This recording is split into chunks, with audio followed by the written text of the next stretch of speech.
नमस्ते बच्चों। आज की वीडियो में मैं आपके लिए केस स्टडी बेस्ड क्वेश्चन लाई हूँ। ठीक है, एग्जाम्स के लिए बहुत ज़्यादा इंपॉर्टेंट है। तो चलिए करते हैं। क्या बोला है स्टेटमेंट में? A test consist of true और false questions, 1 marks awarded for every correct answer. क्या बोल रहा है कि एक टेस्ट में क्या है, ट्रू और फॉल्स क्वेश्चंस है, यानी कि जो क्वेश्चन की फॉर्म दी हुई है उसमें आपको ऐसे बताना है कि ये स्टेटमेंट ट्रू है या स्टेटमेंट फॉल्स है।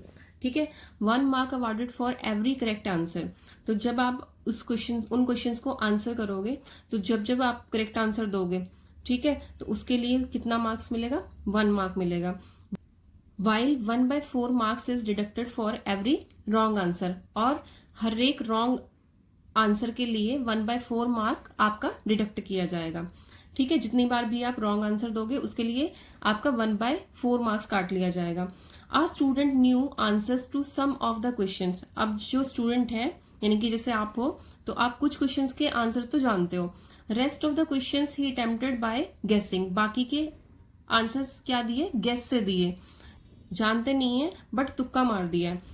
He answered 120 question and scored 95 marks. तो कह रहा है उसने टोटल कितने क्वेश्चंस के आंसर किए? 120 क्वेश्चंस के आंसर दिए एंड स्कोर्ड 95 मार्क्स। ठीक है, अब इसका मतलब इसमें तो कुछ गलत रहे होंगे तभी पूरे पूरे नहीं आए, 95 आया। ठीक है, क्वेश्चन देखते हैं क्या बोल रहा है। If answer to all the question he attempted by guessing were wrong. वो कह रहा है कि अगर पहली कंडीशन उसने हमें ये दी है कि अगर ऐसा हो जितने भी उसने गेस करे हैं, तुक्के मारे हैं, वो सारे क्वेश्चन गलत हो जाएं, then the number of question he answered correctly is. तो उसने कितने क्वेश्चंस के सही आंसर दिए।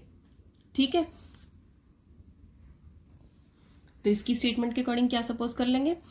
क्या बोला उसने कि गेस से भी दिए और करेक्टली भी दिए हैं, नोइंगली भी दिए हैं, यानी कि समझ के भी दिए आंसर और गेस करके भी दिए। तो देखो क्या सोल्यूशन होगा इसका। Let number of question by guessing कितने हो जाएंगे? x। Let number of answers by guessing कितने हैं? x है। ठीक है, और दूसरी चीज, number of answers bye knowing, यानी कि समझ के जो उसने दिए हैं, बाय नोइंग कितने दिए? y आंसर्स दिए हैं। ठीक है, तो टोटल कितने थे? 120 का था ना, तो बाय गेस और बाय नोइंग टोटल कितना हो गया? x plus Y equals to कितना आ गया? 120 आ गया। दूसरी कंडीशन है वो क्या दी है उसने कि जब वो सही क्वेश्चन करता है तो उसके लिए उसे कितने मिलते हैं?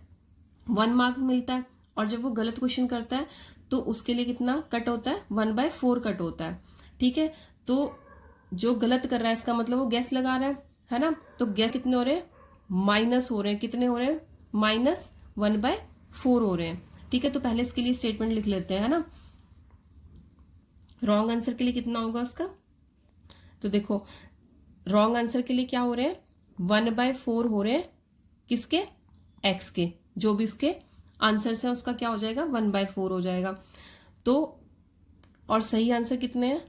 y है, जो उसने पक्का है कि सही हो ही जाएंगे, है ना।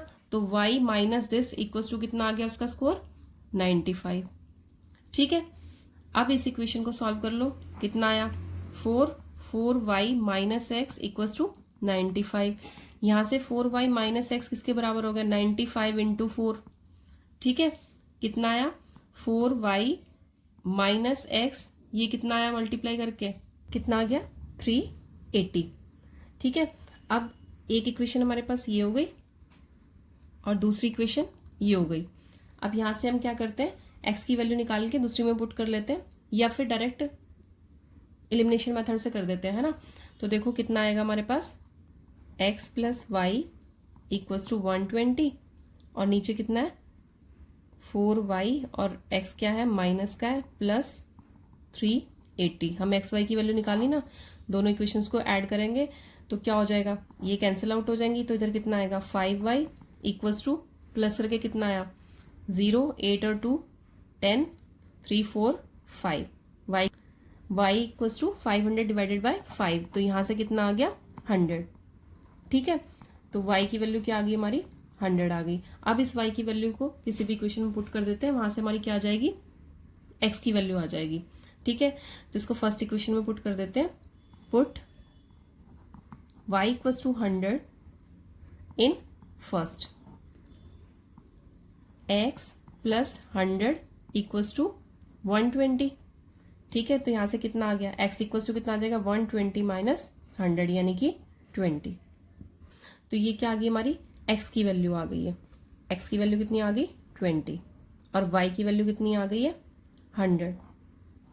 यहां से हमारा आंसर क्या आ गया, उससे क्या पूछा था हमसे, तो number of questions answered correctly कितना आ जाएगा, y थे ना। ठीक है, तो y कितना आ गया हमारा 100। ठीक है, तो फर्स्ट क्वेश्चन का आंसर कितना हो गया 100 हो गया। चलिए अब नेक्स्ट पार्ट करते हैं इसका, सेकंड पार्ट। अब सेकंड पार्ट में वो क्या पूछा, number of question he guessed is, तो उसने गेस करके यानी कि तुक्के कितने लगाए हैं। तो हमने अभी जो निकाला है उसमें फर्स्ट क्वेश्चन में जब निकाला था तो कितना आया था, जो तुक्के लगाने की थी कि उसने गेस कितने को, गेस वर्क कहाँ पे किया है 20 क्वेश्चंस में किया है। कितना आंसर आ जाएगा इसका, एक्स की वैल्यू कितनी थी 20 थी। ठीक है, तो क्या आ जाएगा आंसर 20। इसका आंसर कितना आ जाएगा 20 क्वेश्चंस। अब करते हैं थर्ड पार्ट। इसमें क्या पूछ रहा है, if answer to all questions he attempted by guessing were wrong. अगर वो कह रहा है कि जितने भी उसने गेस करके आंसर दिए हैं वो सब गलत है और इस 80 आंसर उसने क्या दिए सही दिए हैं, then how many marks he got, तो उसके कितने नंबर आएंगे। ठीक है, अब उसने कितने मार्क्स ऑब्टेन किए वो बताना है हमें। तो करेक्टली का मतलब हमने रॉन्ग आंसर वाले को एक्स सपोज किया था और करेक्ट वाले को जो उसने नोइंगली जो समझ के उसने आंसर दिए थे उनको कितना सपोज किया था y। तो इसका मतलब हमारी y की वैल्यू कितनी दी हुई है 80 है। तो हम क्या कर लेंगे x की वैल्यू निकाल लेंगे। ठीक है, तो क्या आ जाएगी x की वैल्यू, जो फर्स्ट इक्वेशन हमारी फॉर्म हुई थी उसमें पुट कर देंगे। Put y equals to 80 in equation first, क्योंकि कितने क्वेश्चन दिए थे, x प्लस वाई कितना दिया हुआ था 180 दिया था ना। इक्वेशन 1 क्या है हमारी, x plus Y equals to 120।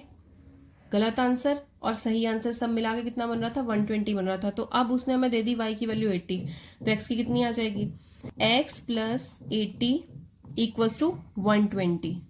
20 minus 80 तो कितना आ गया x 40। ठीक है, तो जब वो सही आंसर अगर 80 कर रहा है तो उसमें गलत कितने जाएंगे, उसके 40 जा रहे हैं। ठीक है, तो उसने पूछा कितना, then how many marks he got, तो उसने कितने मार्क्स ऑब्टेन किए, तो कितने आ जाएंगे। मार्क्स की इक्वेशन थी वो क्या बन रही थी हमारी सेकंड इक्वेशन है ना, तो इन दोनों वैल्यूज को किस में पुट कर देंगे, सेकंड इक्वेशन में पुट कर देंगे है ना। Put both values, put x equals to 40 और y इक्वल्स टू 80 किसमें, in second equation. Second equation क्या थी हमारी, y minus X upon 4 equals to 95। ठीक है, यही थी ना। तो कह रहा है जब ऐसे किया था तो 95 आए थे, अब हमें ये 95 की जगह निकालना है क्योंकि उसने हमें दोनों वैल्यूज दे दी। तो अभी 95 आंसर नहीं होगा, अब हम यहाँ पे निकालना है क्योंकि प्रोसेस तो हर बार यही फॉलो हो रहा है। ठीक है, तो y की वैल्यू कितनी आएगी 80 माइनस x की वैल्यू कितनी है 40 अपॉन क्या करेंगे हम 4 करेंगे। ठीक है, कितने आगे 80 माइनस 10 कितना आया 70 आया उसका स्कोर। ठीक है, तो उसने पूछा था how many marks he get, तो कितने आएंगे उसके मार्क्स 70 आएंगे। तो यहां लिख दो मार्क्स ऑब्टेन्ड। ठीक है, कितने आ गए 70, ये हो गया हमारा थर्ड का आंसर। चलिए फोर्थ पार्ट करते हैं। देखो लास्ट पार्ट में क्या बोल रहा है, if answer to all questions he attempted by guessing were wrong, जो उसने गेस करके दिए हैं वो सब रॉन्ग है, then the number of questions answered correctly to score 95 marks is, तो सही क्वेश्चन उसने कितने क्वेश्चन को सही टिक किया होगा कितने मार्क्स लेने के लिए 95 मार्क्स लेने के लिए। ठीक है, अब ये क्वेश्चन कैसे बनेगी, अब यहाँ पे ना तो उसने x की वैल्यू दी है ना y की वैल्यू दी है। ठीक है, उसने क्या दे दिया हमें 95 मार्क्स दे दिए ओनली, हमें यहाँ ये x और y की वैल्यूज निकालनी है। ठीक है, तो x और y की वैल्यूज कैसे निकालेंगे, हमें पता है कि जो करेक्ट मार्क्स हैं उसके कितने हैं y है ना। अगर करेक्ट मार्क्स y हैं तो गलत वाले कितने हैं 120 माइनस एक्स, फर्स्ट इक्वेशन से आ जाएगा ना हमारे पास। गलत वाले कितने हैं 120 माइनस एक्स है ना, उनका कितना कट रहा है हर बार 1/4। माइनस हो रहा है उनका, है ना। तो कितना हो रहा है 1/4 माइनस हो रहा है, तो मार्क्स कितने मिले हैं उसे 95। ठीक है, तो देखो यहां से क्या आएगा हमारे पास, अगर उसने करेक्ट आंसर y दिए हैं तो इनकरेक्ट कितने आ जाएंगे 120 माइनस y आ जाएंगे, है ना। देखो अगर उसने टोटल करेक्ट आंसर y दिए हैं तो इनकरेक्ट कितने आ गए 120 माइनस y, उसको मल्टीप्लाई किससे कर देंगे 1/4 से, तो कितना आ गया हमारे पास, यहाँ से y की वैल्यू आ जाएगी। देखो सॉल्व करो, 4y हो जाएगा इधर minus 120 minus y whole upon क्या आ जाएगा 4 इक्वल्स टू 95। अब देखो यहाँ से क्या बनेगी इक्वेशन हमारी, 4 इधर क्या आ जाएगा 4y माइनस 120 और प्लस क्या आ जाएगा y इक्वल्स टू 95। तो कितनी आई वैल्यू यहाँ से y और y 4y plus y 5y हो गया माइनस 120, ये 4 उधर जाके क्या हो जाएगा मल्टीप्लाई हो जाएगा, क्या बनेगी स्टेटमेंट 5y इक्वल्स टू 5 4 ज़ा 20 और 4 9 ज़ा 36 और 38। ठीक है, प्लस क्या हो जाएगा इधर आके 120, क्या आ जाएगी 5y के इक्वल्स क्या आ जाएगा 5y इक्वल्स टू 500। ठीक है, तो y की वैल्यू कितनी आ जाएगी 500 अपॉन 5, कितना आ गया कट के 100। ठीक है, तो y कितना आ गया हमारा 100। क्या पूछा था उसने कि करेक्ट आंसर कितने होंगे, तो कितने होंगे करेक्ट आंसर, जब उसको 95 मार्क्स मिलेंगे तो कितने करेक्ट आंसर किए हैं उसने 100। ठीक है, चलिए अब यहाँ तक कोई भी प्रॉब्लम है तो आप पूछ सकते हैं। ठीक है, बहुत ही इंपॉर्टेंट केस स्टडी है, एक एक क्वेश्चन बहुत इंपॉर्टेंट है इसका, तो प्लीज़ ध्यान से बार बार ट्राई कीजिएगा। जितनी ज़्यादा प्रैक्टिस करेंगे क्वेश्चंस उतने ही अच्छे से क्लियर होंगे आपको। इस वीडियो में इतने, मिलते हैं नेक्स्ट वीडियो में। ओके, जय हिंद बच्चों।